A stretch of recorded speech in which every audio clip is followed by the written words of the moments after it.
Introduction दीजिए आप। नमस्ते, मैं चितावती दास हूँ। मैं कोलकाता से आई हूँ। आज दिल्ली में कॉन्स्टिट्यूशन क्लब ऑफ इंडिया में ये मौका मुझे मिला है। मैं बहुत ही ग्रेटफुल हूँ इस मौके से। यहाँ पे बहुत ही रेप्यूटेबल पीपल आए हैं। इनके सामने मैं अपना बात स्पीच में बताई और हर किसी को एक कॉपी मैंने अपने हाथों से दिया। इस बात का मुझे गर्व है। यहाँ आके यहाँ आप हमें पहली बुक का नाम बताइए जो आपकी पहली बुक लॉन्च हुई है। मेरी पहली बुक का नाम विशुद्ध प्रेमा है। विशुद्ध प्रेमा संस्कृत से लिया गया है। ये नाम का मतलब है प्योर लव। इस किताब में एक चैप्टर है योगा इज़ लव। ये चैप्टर अगर रीडर्स पढ़ेंगे तो उनको इस नाम का मतलब ज़्यादा अच्छे से समझ में आएगा। मेरा किताब योग दर्शन के ऊपर है। ये किताब के पहले चैप्टर में मैंने जैनिज़्म और बुद्धिज़्म का बात किया है, बिकॉज़ मेरा ख्याल ये था क्या योगा सिर्फ हिंदुज़म या किसी एक रिलीजन तक सीमित नहीं है। यह आज पूरे देश सब जगह गया है।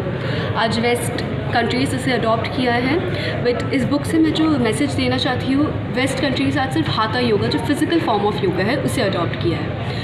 आज इस किताब में मैंने बाकी सारे योगा के बारे में भी बात किया है, सच एज़ राज योगा, कर्म योगा, ज्ञान योगा और भक्ति योगा।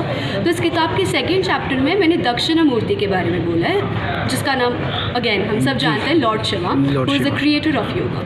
थर्ड चैप्टर में मैंने श्री श्री लोकनाथ ब्रह्मचारी के ऊपर बोला है, एज एन लिविंग एम्बॉडीमेंट कैसे एक इंसान योगा के थ्रू ट्रांसडेंटल ट्रुथ या फिर अल्टीमेट नॉलेज को अचीव कर सकता है थ्रू समाधि। तो इसके बाद 3 जो चैप्टर है वो योगा के ऊपर है, जैसे मैंने बोला 5 टाइप के योगा के ऊपर है। उसके बाद जो 2 चैप्टर है yoga is love and ignorance to awareness. ये मेरे खुद के इंटरप्रिटेशन है। ये पढ़ते लिखते जो मुझे समझ में आया है वो उसका इंटरप्रिटेशन है। यहाँ एक लाइन मैं कोट करना चाहूँगी, bhakti and love is directly proportional to each other. मेरा ख्याल है क्या एक के बिना दूसरा नहीं आता। एंड भक्ति है तो लव बढ़ेगा, लव है तो भक्ति बढ़ेगा। एक के बिना दूसरा एकदम नहीं होता। तो ये मैं हाईलाइट की हूँ योगा इज़ लव में, और मेरा किताब का भी नाम वही है, विशुद्ध प्रेमा प्योर लव। आपकी जो बुक है कब लॉन्च हुई थी ये पहली? ये पहले अमेज़ॉन में आई थी 21 मई को। अभी ये दिल्ली, बॉम्बे, कोलकाता, चेन्नई और बैंगलोर 5 सिटीज़ में ट्रेडिशनल बुक स्टोर्स में है। This is a way because I wanted to connect to traditional readers जो एक्चुअली फिजिकल कॉपी जाके खरीदना पसंद करते हैं। ये किताब एशियाटिक सोसाइटी जो एक ऑनरेबल सोसाइटी है recognised by the Indian government, वहाँ पे ये किताब सिलेक्ट हुई है। ये किताब पूरे इंडिया में डिस्ट्रीब्यूशन हुआ है। ये this has also been selected by the Doon school of Dehradun. Ma'am आपने कैसे सोचा कि ये किताब लिखनी चाहिए? आपको कैसे सोच आई? Actually I would really like to thank my family on that regard. I come from a very spiritual family. ये बुक मैंने डेडिकेट किया है मेरे लेट ग्रैंडफादर कर्मयोगी कालीशाधु दास को। तो मेरे ग्रैंडफादर एक इंडस्ट्रियलिस्ट थे एंड एक सोशल वर्कर थे। वो इतने सोशल वर्क किए थे क्या उनके नाम के आगे कर्मयोगी लगाया गया था लोग पब्लिक के द्वारा। तो बचपन से मेरे को वो स्पिरिचुअल वैल्यूज़ मिले हैं, वो माइंडसेट मिला है। मेरे ग्रैंडफादर ने एक मंदिर भी इस्टेब्लिश किया है कोलकाता में, श्री श्री लोकनाथ घोरिया मंदिर कोलकाता में है।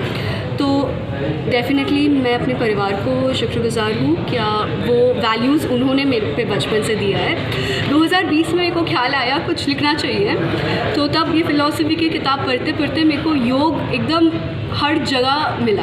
तो मेरे को लगा कि योग के बारे में लिखना चाहिए। तो वैसे ही योग दर्शन के ऊपर आज जो अभी आप कोई किताब पे लिख रही हैं क्या? आप अभी मैं सोच रही हूँ, मैं शायद शुरू करने वाली हूँ मेरी सेकंड किताब नेक्स्ट ईयर लिखना। मैम आज जो आपकी बुक लॉन्च हुई है थोड़ा उसके बारे में बताइए कि क्या संदेश देना चाहते हैं बुक से?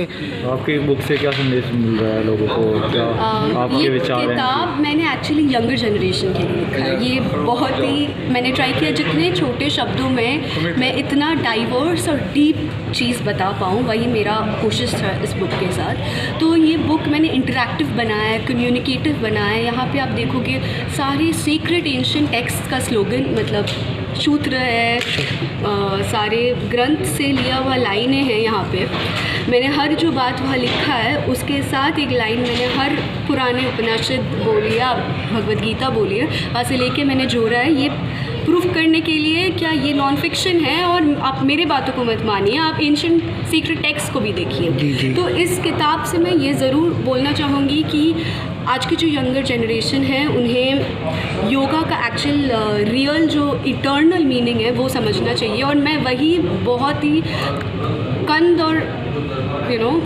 कम शब्दों में बोलना चाहिए हूँ इस बुक से। सो बस यही है। मैम जाते जाते अपने दर्शकों को लोगों क्या मैसेज देना चाहते हैं?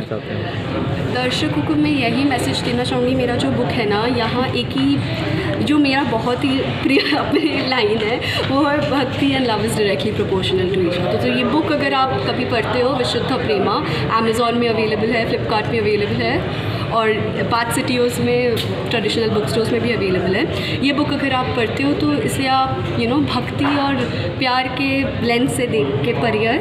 और जो आखिरी चैप्टर है इस बुक में उसका नाम पर्सपेक्टिव्स है। यहाँ मैंने 13 साल की बच्ची को लेके 76 ईयर ओल्ड लोगों का परसेप्शन, एक्सपीरियंस और फिलॉसफी वो पेन डाउन किया है। तो ये चैप्टर बहुत ही कम्युनिकेटिव है। ये पढ़ के आपको उनका जो राय है इस बारे में, तो आप सिर्फ इस बुक से मेरे राय नहीं, बहुत आम जनता का राय भी जान पाओगे। ठीक।